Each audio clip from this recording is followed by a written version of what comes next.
নিবোধত পত্রিকায় প্রকাশিত জুজুৎসুর প্রতি বিকর্ণ, কবি শ্রীনিবাস অধিকারী। যুদ্ধ শুরুর প্রাক্কালে যুধিষ্ঠির যোদ্ধাদের উদ্দেশ্যে শেষবারের মতো বললেন, ইচ্ছে করলে যে কেউ যে কোনো পক্ষ বেছে নিতে পারেন। যুজুৎসু কৌরব পক্ষ ত্যাগ করে স্বেচ্ছায় পাণ্ডব শিবিরে যোগ দিলেন।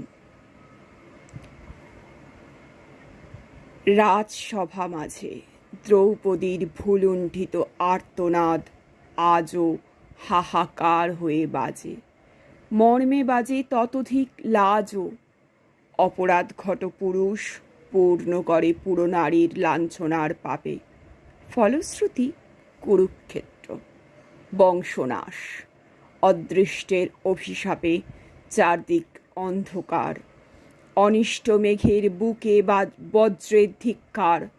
ধর্মের অছিলায় পুঙ্গবেরা অংশভাগ ছিল অধর্ম দীক্ষার। তুচ্ছ হলেও কণ্ঠের গর্জনে সেদিন ছিল না কোনো খাদ। দেয়ালে পাথরে মাথা খুঁড়েছিল আমাদের যৌথ প্রতিবাদ। বুক ফাটা প্রাণিত সে প্রশ্নের সদুত্তর নীরব নিরুত্তর থাকা। প্রতিফল যুদ্ধের দামামা, নিষ্ঠুর নিয়তির অনিবার্য চাকা। একই কণ্ঠে অন্যায়ের বিরোধিতা, একই মুখোমুখি। প্রিয় পক্ষে তুমি, ধর্মে নয় স্বধর্মে শত্রু। আমি কিন্তু সুখী। যদি বা নিষ্কৃতি দেয় জম, ছাড়বে না জানি বৃকোদর ভীম।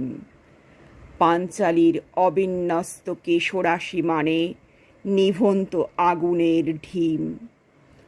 আজও বুকে বহ্নিমান চিতা, আমারই পারাপারের ত্রাতা।